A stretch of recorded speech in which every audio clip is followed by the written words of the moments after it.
আল্লাহ পাক রব্বুল আলামিন বলেন, ইয়া আইয়ুহাল্লাযীনা আমানু, ও আমার ঈমানদার বান্দারা, তোমরা তোমাদেরকে এবং তোমাদের পরিবার পরিজনকে জাহান্নামের আগুন থেকে বাঁচাও। জাহান্নামের অবস্থাটা এমন হবে, আকুদুহান নাস ওয়াল হিজারা, অনেক কঠিন আগুন, অনেক কঠিন হবে, যার ইন্ধন হবে মানুষ এবং পাথর। এবং জাহান্নামের যে দারোয়ানগুলো থাকবে, জাহান্নামীদেরকে যে আটকাইয়া রাখবে, যে ফেরেশতাগণ থাকবে, তারা হবে কঠিন মিজাজওয়ালা, তোমার কাকুতি মিনতি শুনবে না, অনেক শক্তিশালী, তোমার শক্তি দিয়া তার মোকাবেলা করতে পারবে না। এমনও হবে না, মালিক যে নির্দেশ দান করেছে সেই নির্দেশ অমান্য করবে না, যা নির্দেশ দিয়েছে সেইগুলো পালন করবে। আমরা আমাদেরকে জাহান্নামের আগুন থেকে বাঁচাইতে চাই কি চাই না? বলেন তো, জাহান্নামের আগুন দুনিয়ার আগুনের চেয়ে শক্ত না নরম, কঠিন না হালকা? এটা আপনি বুঝতে পারেন। হিন্দু ধর্মওয়ালা যারা আছে, মরণের পরে তারা কি করে? নিজের দেহটাকে আগুন দা পুরাইয়া ছাই বানায় ফেলে। কি লেগে বানানোর কারণ হলো, ছাই বানায় লেলে আর আমার দেহ একত্রিত করতে পারবে না, পুনরায় আবার আগুন দিয়া পুরাইতে পারবে না। ঠিক না বেশি? আমার ভাই দুনিয়াতেই তার দেহটাকে আগুন দিয়া পুরাইয়া দেয়, সেও বুঝে জাহান্নামের আগুন দুনিয়ার আগুনের চেয়ে অনেক গুণ বেশি পারি। দুনিয়ার আগুন দিয়া পুরাইয়া ফেলা ভালো, জাহান্নামের আগুন দিয়া পুরানো হচ্ছে। ঠিক না বেটি?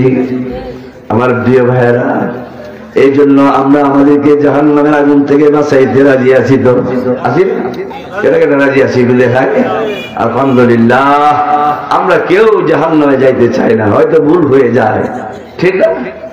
এখন প্রশ্ন হলো, কিভাবে জাহান্নামের আগুন থেকে বাঁচাবো সেটা জানা দরকার। জাহান্নামে যাইতে চাই না, ঠিক আছে, কিন্তু জাহান্নাম থেকে বাঁচবো কিভাবে, এটা তো দরকার। ঠিক না?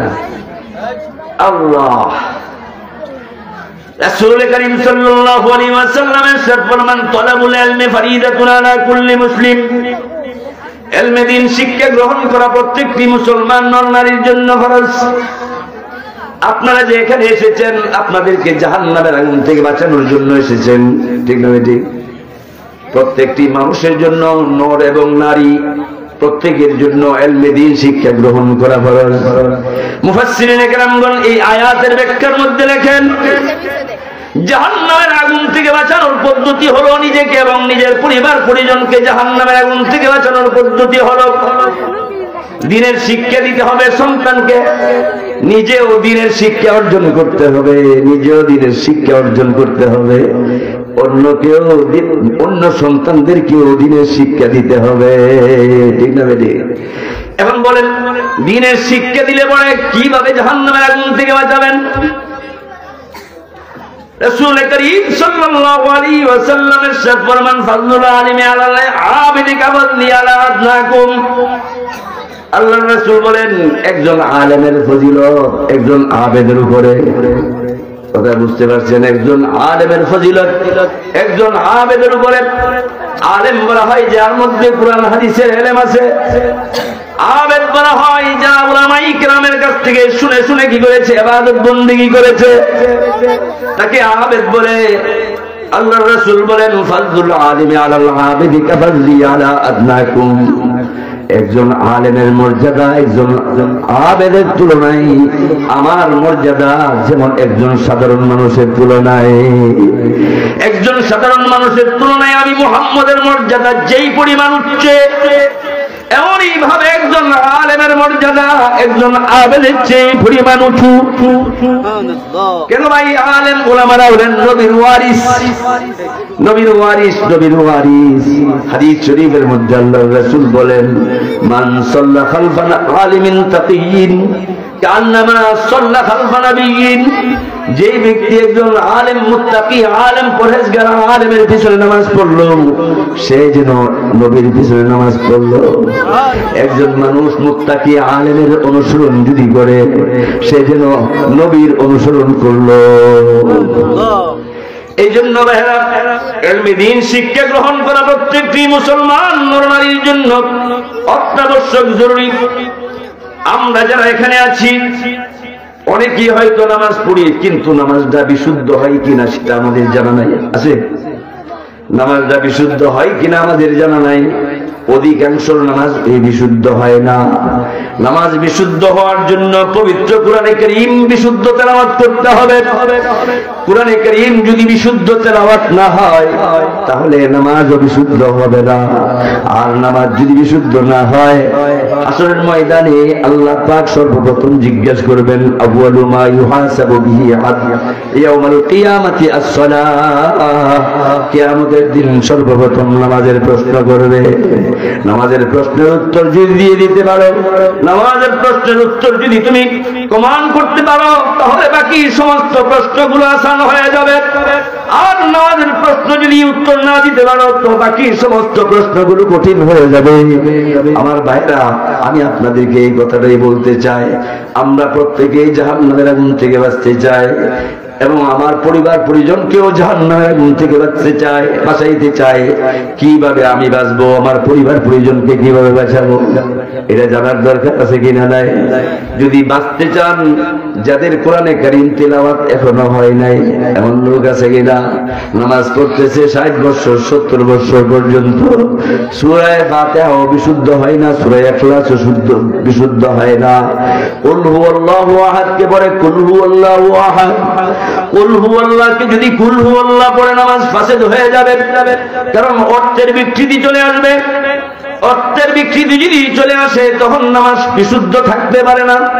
কিন্তু অনেকেই কোরআনে কারীম বিশুদ্ধ তেলাওয়াত না করার কারণে আমাদের নামাজ কি হয়ে যায়, নষ্ট হয়ে যাচ্ছে।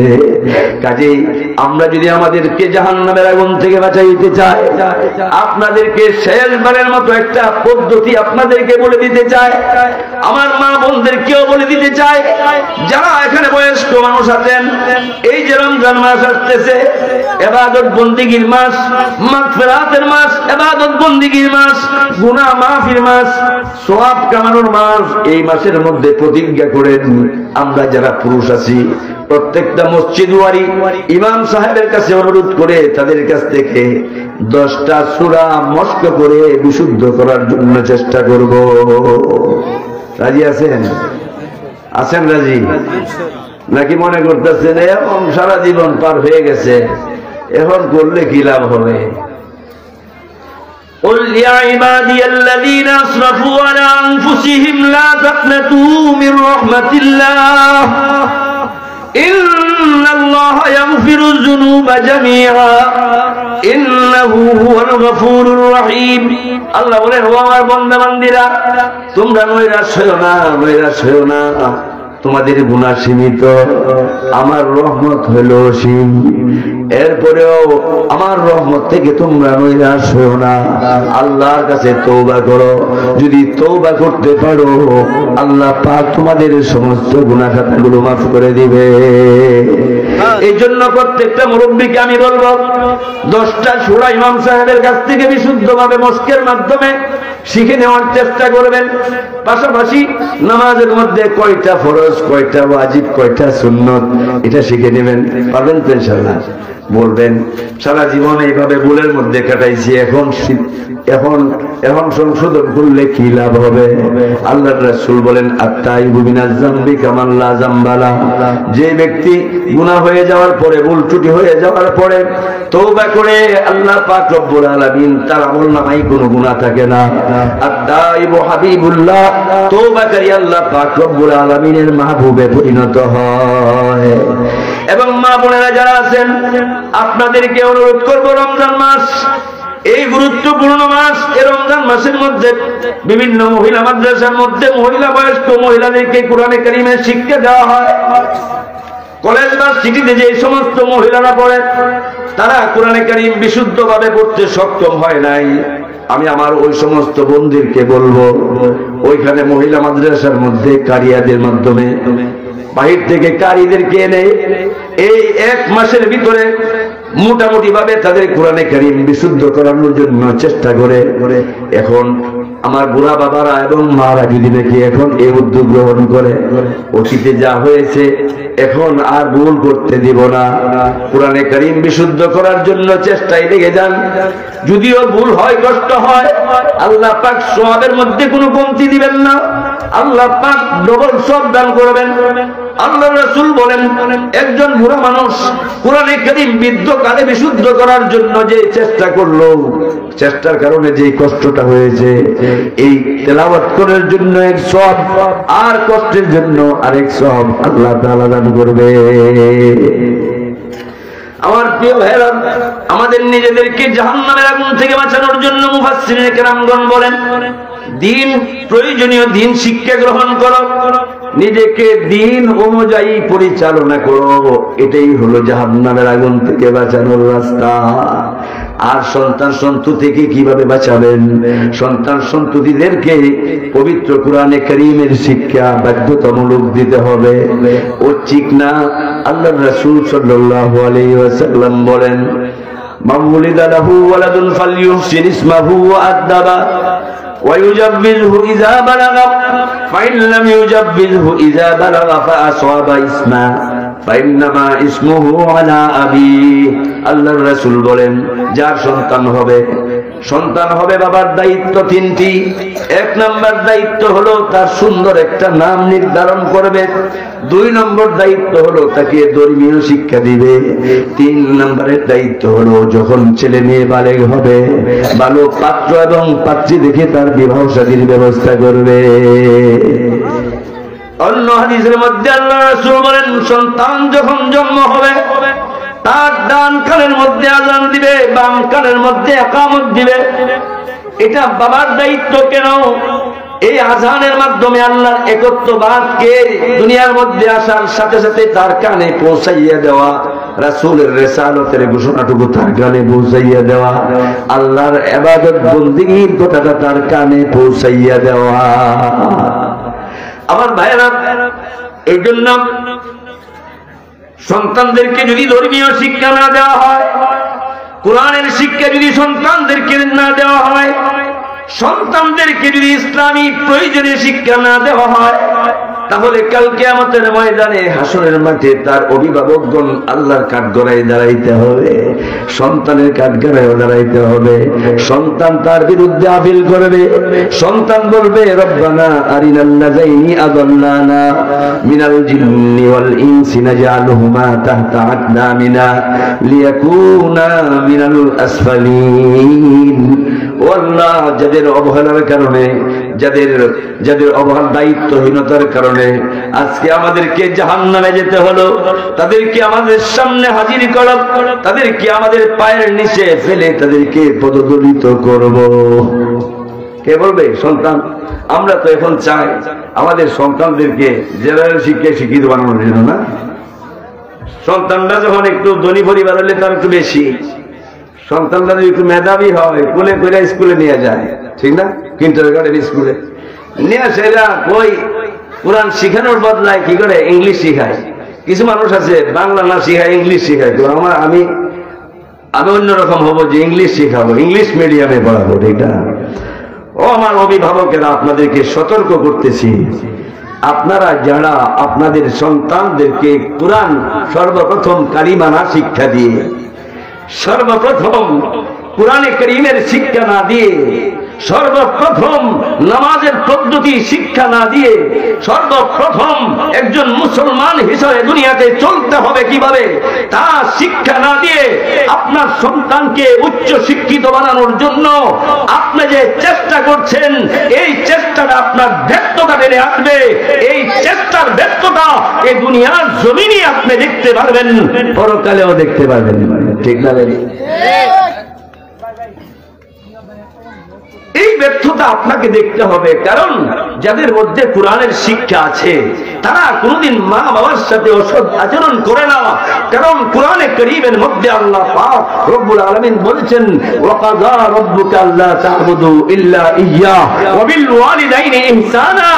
ওই আল্লাহর পক্ষ থেকে দুইটা সিদ্ধান্ত করা হয়েছে, আল্লাহর সাথে কারো ইবাদত করা যাবে না, একমাত্র আল্লাহর ইবাদত করবে, পিতামাতার সাথে ভালো ব্যবহার করবে। কোরআনে শিক্ষা দিয়েছে, ইম্মা ইয়াবলুগান্না ইনদাকাল কিবারা আহাদুমা আও কিলাহুমা। তুমি দুনিয়াতে থাকা অবস্থায় যদি বার্ধক্য অবস্থায় তোমার মা বাবা উভয়জনকে অথবা একজনকে যদি পাও, ছেলের প্রতি নির্দেশনা কার? ফরজ করে দিছে, ফরজ। তুমি জীবিত থাকা অবস্থায় তোমার মা বাবার মধ্য থেকে একজন অথবা উভয়জনকে যদি তুমি পাও, ফালা তাকুল্লাহুমা উফ, এমন আচরণ তার সাথে করো না যে তোমার আচরণে সে উফ বলবে, চোখ দিয়ে পানি ঝরাবে, এমন আচরণ করবা না। তাকুল্লাহুমা কাওলান কারীমা, মা বাবার সাথে নরম ভাবে কথা বলবে। কোথায় শিক্ষা আছে? পবিত্র কোরআনে কারীমে। কথা ঠিক না বেটি? পবিত্র কোরআনের মধ্যে এই শিক্ষা, ওয়াকুল্লাহু কাওলান কারীমা। মা বাবার সাথে দুনিয়াতে যখন কথা বলবে নরম ভাবে কথা বলবে, কঠিন ভাষায় কথা বলবে না। মা বাবাকে কোনোদিন ধমক দিবে না, ধমক দিয়ে কোনোদিন কথা বলবে না। এটা দুনিয়ার জীবনের কথা। যখন মৃত্যুবরণ করবে তখন কি করার জন্য বলছে? وقل رب ارحمهما كما ربياني صغيرا। যখন পিতামাতা মারা যাবে সন্তানের দায়িত্ব হলো মা বাবার জন্য আল্লাহর কাছে দোয়া করা। কি দোয়া করা? রব্বির হামহুমা, ওগো আল্লাহ তুমি আমার মা বাবার উপরে দয়া করো, কামা রব্বায়ানি সগীরা, যেমন ভাবে আদর যত্ন করে আমাকে ছোটবেলায় লালন পালন করেছে। এই জন্য আমি প্রত্যেক মুসলমান ভাই বোনদের সন্তানদের প্রতি অভিভাবক হিসাবে দায়িত্ব পালনের জন্য গুরুত্বের সাথে আপনাদেরকে বলছি, আপনার ছেলে এবং মেয়েটাকে ৩য় শ্রেণী পর্যন্ত নুরানি মাদ্রাসায় পড়াবেন। নুরানি মাদ্রাসায় পড়াইলে কি লাভ হবে? আপনারা বিভিন্ন মাদ্রাসায় যে দেখবেন তাদের লেখা, তাদের পড়া, তাদের আমল আখলাক, তাদের লেবাস, তাদের চাল চলন কি অবস্থা। মাদ্রাসায় একটা ছাত্র লেখাপড়া করলে বাপকে সালাম দেয়, মাকে সালাম দেয়, পথচারী যারা আছে তাদেরকে সালাম দেয়। সালামটা কি গুরুত্বপূর্ণ বিষয় কিনা? সালাম হলো দোয়া। স্কুলের মধ্যে পড়াইলে সালাম দিলে দূরের কথা, সালাম দেওয়ার তো কোনো প্রশ্নই আসে না। সেই শিক্ষা ইসলাম ধর্মের এই স্কুলের মধ্যে নাই, পাঠ্যপুস্তকের মধ্যেও নাই।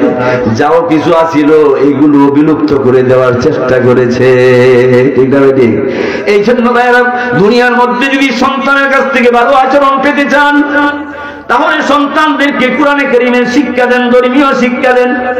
আপনারা তালাশ করে দেখেন তো দেখি, পত্র পত্রিকায়, ফেসবুকের মাধ্যমে, এই ইন্টারনেটের মাধ্যমে আমাদের কাছে সংবাদ আসে। অনেক বড় বড় অফিসার কর্মকর্তা যারা বড় বড় চাকরির অধিকারী, ঠিক না, তারা তাদের মা বাবাকে বৃদ্ধাশ্রমে নিয়ে তাদেরকে জমা দিছে। মা বাবাকে বৃদ্ধাশ্রমে নিয়ে জমা দিছে। এমন কোন নজির এই জমিনের নিচে পাবেন কিনা যে একজন হাফেজে কোরআন, একজন আলেম যারা কোরআনের শিক্ষায় শিক্ষিত, তার মা বাবাকে এই বৃদ্ধাশ্রমে জমা দিছে? এমন কোন নজির আছে? কখনো থাকতে পারে না, কখনো থাকতে পারে না। যেই বাবা তার জীবনে এই ভুলটা করছে, সেই বাবা এই ভুলের খেসারত দুনিয়াতে ভোগ করতেছে, হাসরের ময়দানেও ভোগ করবে। কাজেই আপনারা ৩য় শ্রেণী পর্যন্ত নুরানি মাদ্রাসায় পড়াবেন, দেখবেন তাদের লেখাপড়ার মান ভালো হবে, তাদের আরবি পড়া হবে, হাদিস গুলো পড়া হবে, 40টা হাদিস অর্থ সহকারে পড়ানো হবে। আল্লাহর রাসূল বলেন, যে ব্যক্তি 40টা হাদিস মুখস্থ করবে দাখালাল জান্নাহ। যে ব্যক্তি 40টা হাদিস মুখস্থ করা হবে, হযরত আবু হুরায়রা থেকে হাদিসটা বর্ণিত, সেই ব্যক্তি জান্নাতে প্রবেশ করবে।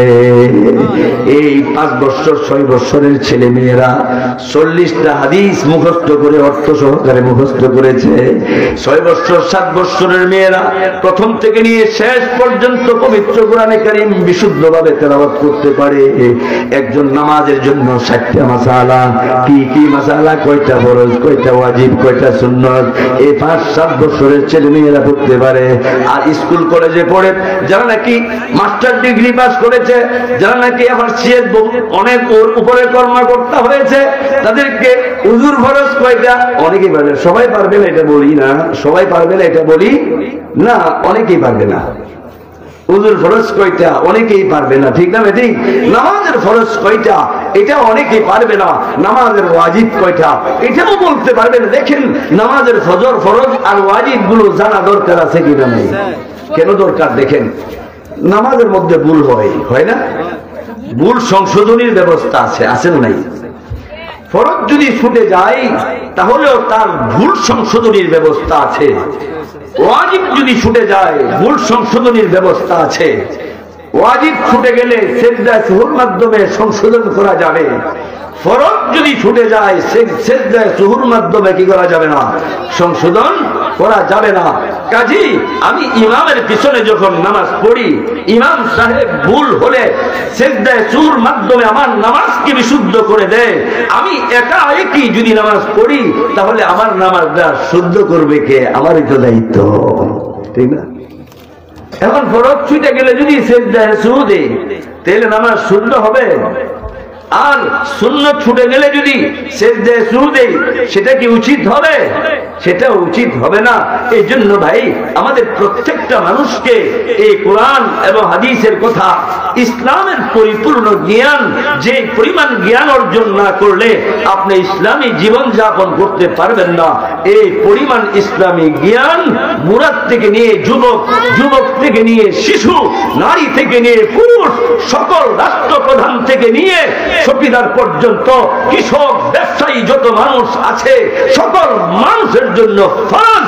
হয়তো সে এইগুলো শিখবে না, যা শিখলে পড়ে পরকালে যে কি হবে সেটা এখন বুঝবে না, বুঝবে কোন সময়? আমরা তো আপনাদেরকে বলতেছি কথাগুলো, ঠিক না? কিন্তু হাসরের ময়দানে তো দেখা হবে। আল্লাহ পাক রব্বুল আলামিন কুরআনে কারীমে ইরশাদ ফরমান, হাসরের ময়দানে জান্নাতীরা জাহান্নামীদেরকে দেখবে, জাহান্নামীরা জান্নাতীদেরকে দেখবে, জাহান্নামীরা জাহান্নামের মধ্যে কষ্ট করবে, জান্নাতীরা জান্নাতের মধ্যে আনন্দ ফুর্তি করবে। জান্নাতীরা জাহান্নামীদেরকে জিজ্ঞাসা করবে, মা সালাকাকুম ফি সাকার, তুমি দুনিয়াতে তুমি কোন কারণে তুমি জাহান্নামে এসেছো? এমন বন্ধু বান্ধব আছে না? আমরা বন্ধুর কথা শুনে না। অনেক বন্ধু আছে ভালো, অনেক বন্ধু আছে মন্দ। জিজ্ঞেস করবে জান্নাতি, মা সালাকাকুম ফি সাকার, তোমাকে জাহান্নামে কিসে আনলো? কোন অপরাধের কারণে তুমি জাহান্নামে আসলে? জাহান্নামী উত্তর দিবে, নিজের অপরাধের কথা স্বীকার করে ফেলবে। লাম নাকু মিনাল মুসাল্লিন, আমি নামাজি ছিলাম না। 1 নম্বর অপরাধ কি? নামাজ পড়তাম না। 2 নম্বর হলো লাম নাকু নুতাইমুল মিসকিন, যাকাত আদায় করতাম না। আমার ধন সম্পদ ছিল অসহায় গরিব মানুষের বিপদের সময় তাদেরকে কোনো সাহায্য করতাম না। 3 নম্বর হলো ওয়া কুন্না নাফুযু মাল খাইজিন, খারাপ চরিত্রের মানুষের সাথে আমার সঙ্গ ছিল।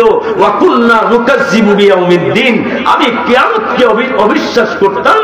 হাত্তা আতানাল ইয়াকিন, এই অবস্থায় আমার মৃত্যু চলে আসে। ফামা তানফাউহুম শাফাআতুশ শাফিঈন, ওইখানে আর তার সুপারিশে কোনো কাজে আসবে না। কাজেই ভাইরা আমাদেরকে বাঁচাইতে হবে জাহান্নাম থেকে, ঠিক না? বাঁচাইতে হবে কিভাবে? আমাকে দিন শিখতে হবে, দিন শিখে দিন অনুযায়ী চলতে হবে। আমার সন্তানদেরকে দিন শিখাইতে হবে, দ্বীনের পথে তাদেরকে পরিচালনা করতে হবে। তখনই একজন বাবা সন্তানের কাছ থেকে বাঁচতে সক্ষম হবে। খলিফাতুল মুসলিমিন হযরত ওমর ইবনুল খাত্তাব রাদিয়াল্লাহু তাআলা আনহুর দরবারে এক অভিযোগকারী আসলেন, নিজের সন্তানের পক্ষ থেকে অভিযোগ নিয়ে অভিযোগ করলেন, খলিফাতুল মুসলিমিন আমি আপনার কাছে একটা অভিযোগ নিয়ে এসেছি। খলিফাতুল মুসলিমিন বলেন, বাবা কি অভিযোগ নিয়ে এসেছো? কার ব্যাপারে অভিযোগ নিয়ে এসেছো? আমি সন্তানের ব্যাপারে অভিযোগ নিয়ে এসেছি। অভিযোগ হলো সন্তান আমাকে গালিগালাজ করেছে, আমার সাথে দুর্ব্যবহার করে। ওমর ইবনুল খাত্তাব রাদিয়াল্লাহু তাআলা ছেলেকে ডেকে ধমকাইলেন, তুমি নাকি তোমার বাবাকে গালিগালাজ করেছো, খারাপ ব্যবহার করেছো। ছেলে বলতেছেন খলিফাতুল মুসলিমিন, আমার বাবা তো আপনার কাছে বাদী হয়ে নালিশ করেছে, আমার বিরুদ্ধে নালিশ করেছে, আমি হইলাম বিবাদী। হাকিমের দায়িত্ব হলো বাদী বিবাদী উভয়জনের কথা শুনে ফয়সালা দেওয়া। আমার বাবা আমার বিরুদ্ধে নালিশ করেছে, আমি কি আপনার কাছে বিবাদী হিসাবে কোন ধরনের কথা বলতে পারবো কিনা? খলিফাতুল মুসলিমিন বলেন, হ্যাঁ হ্যাঁ, তোমার যদি কোনো কথা থাকে তুমি বলো। ছেলে বলতেছি, আর খলিফাতুল মুসলিমিন, আমি আপনার কাছে জানতে চাই যে বাবার সাথে ভালো ব্যবহার করা সন্তানের দায়িত্ব। এখন সন্তানের প্রতি বাবার কোনো দায়িত্ব আছে কিনা? খলিফাতুল মুসলিমিন বলেন, হ্যাঁ, বাবারও দায়িত্ব আছে সন্তানের প্রতি। কি কি দায়িত্ব? এক নম্বর দায়িত্ব হলো